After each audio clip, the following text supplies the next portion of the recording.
Tysiące Polaków opuszcza wyspy i wraca do kraju. Uciekają nie tylko przed stale rosnącymi kosztami życia nad Tamizą, ale chcą także skorzystać z polskiego cudu gospodarczego, jak napisał dziennik The Sun. Dziś jest pierwszy raz w historii Polski, ostatnie 3 lata, dane GUS-u, kiedy ponad 300 000 ludzi wróciło z emigracji, także do naszych polskich wsi, do powiatów i do gmin.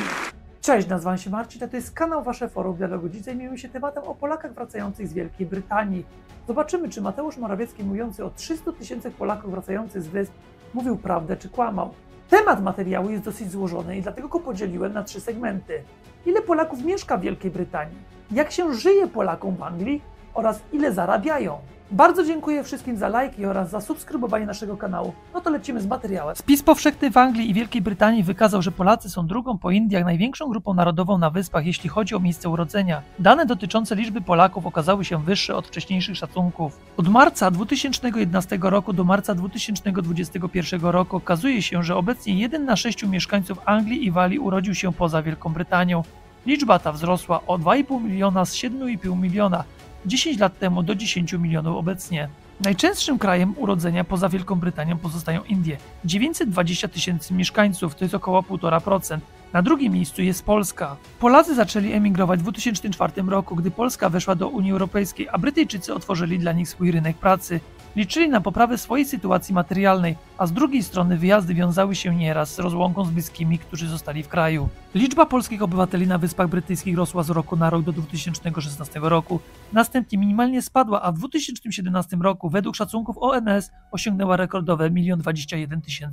W kolejnych latach obywateli polskich znów systematycznie ubywało. Brytyjski urząd szacował, że w 2019 roku w Wielkiej Brytanii mieszkało około 900 000 Polaków, a w połowie 2021 roku było ich tam 696 000. Spis powszechny wykazał, że w Anglii i Walii mieszka obecnie 743 000 osób urodzonych w Polsce, a według poprzedniego z 2011 roku było ich 579 000. Z kolei osób z polskim obywatelstwem jest 760 000, a przed dekadą było ich 558 000. Polski paszport jest nadal najpopularniejszym paszportem spoza Wielkiej Brytanii, wydawanym w Anglii i Walii. Liczba osób z polskim obywatelstwem jest wyższa niż urodzonych w Polsce, bo obejmuje ona też dzieci polskich obywateli urodzonych w Wielkiej Brytanii. Polish people remain the most common non-UK identity, but those from Romania are now second, those with Indian heritage are in third place, and the Irish community in England and Wales has dropped from second greatest to fourth in the last 10 years. Jedni robią sobie małą ojczyznę i za wszelką cenę bronią się przed asymilacją, inni z kolei wstydzą się, że są Polakami i nawet do dzieci mówią po angielsku. Czytamy na stronie goniec.com. Jedni są nieszczęśliwi i marzą o powrocie, inni zapuścili już korzenie i pościągali rodziny oraz przyjaciół. 23-letnia Nadia Brocholska mieszka w Wielkiej Brytanii już drugi rok i przyznaje szczerze, że nie jest tu szczęśliwa. Wracam do Polski, moje życie tutaj to tylko praca, dom, a wieczorami TV. Mam już serdecznie dosyć tej pustki. Dotarło do mnie to, że pieniądze to jednak nie wszystko. Najważniejsza w życiu jest rodzina, obecność bliskich osób i prawdziwych przyjaciół. Tu w UK Polak Polaka by w łyżce wody utopił, powiada. Natomiast 52-letni Wiktor, pracujący w podlondyńskich magazynach, zdaje się znać przyczynę tego stanu rzeczy i wie, jak mu przeciwdziałać. Obserwuję wśród rodaków wielką niechęć do komunikowania się z innymi nacjami.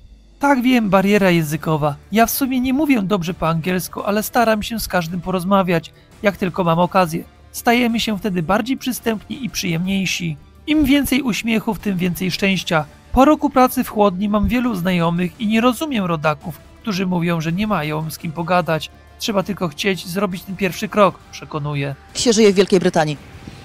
Łatwo. To znaczy?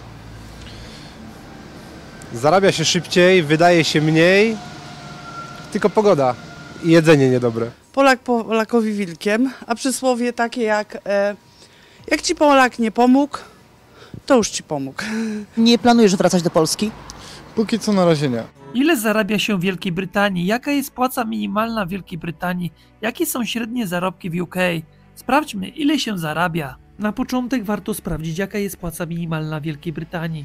W 2023 roku płaca minimalna w UK wynosi około 1715 funtów miesięcznie przy 38-godzinnym tygodniu pracy brutto.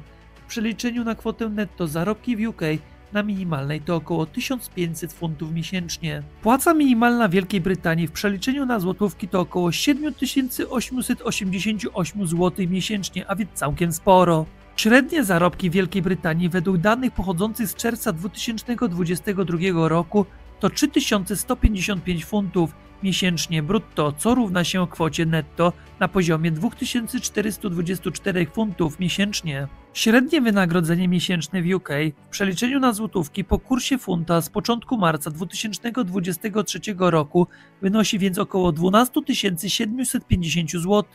Ja jestem w Wielkiej Brytanii 5 lat, przyjechałam tak naprawdę tutaj do pracy.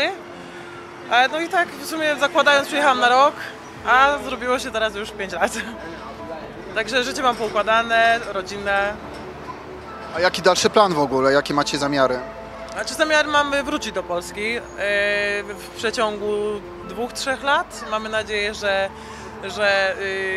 odłożymy tyle pieniędzy, żebyśmy byli w stanie kupić mieszkanie. Co twoi znajomi mówią w ogóle o Brexicie? Jakie tutaj są zdania na ten temat?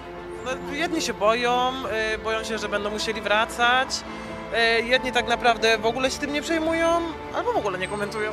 Tysiące Polaków uciekają z Wielkiej Brytanii przed rosnącymi kosztami życia i wracają do swojego kraju, którego gospodarka przeżywa obecnie boom, pisze dziennik The Sun. Brytyjska gazeta przywołuje także prognozy, według których jeśli tempo wzrostu obu krajów się utrzyma, to przed 2030 roku PKB na jednego mieszkańca Polski będzie wyższe niż z Wielkiej Brytanii. Brytyjskie tabloidy lubią w ostatnim czasie podawać przykład Polski, krytykując tamtejszy rząd. Po ten przykład sięgają także brytyjscy politycy. Niedawno lider opozycji Keir Starmer straszył, że jeśli rząd nic nie zrobi, Polska dogoni Wielką Brytanię w ciągu dekady. W rzeczywistości Polska, zachowując obecne tempo rozwoju, ma szansę w ciągu dekady dogonić Francję czy Wielką Brytanię pod względem PKB z uwzględnieniem siły nabywczej na osobę, ale zakładając, że te dwa kraje nie będą się w tym czasie rozwijać. Faktem jest, że Wielka Brytania ma swoje problemy. Przykładowo po wyjściu z Unii Europejskiej rozwija się wolniej niż gdyby pozostała we wspólnocie. Gdyby nie Brexit, PKB Wielkiej Brytanii byłoby wyższe o 33 miliardy funtów,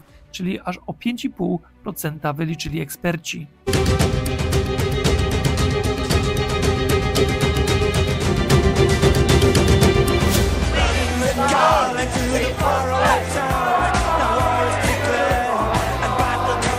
So I think that we are not leaving the European Union. I think that Article 50 will be extended. I think that gives us more time to put the case for a people's vote, and we will get that people's vote. And 17.5 million people asked to leave. Why are we still fighting on this? We voted to leave. It's very simple. Leave means leave. Dziękuję serdecznie za obejrzenie mojego kolejnego materiału i zapraszam do odwiedzenia naszego kanału. Hej!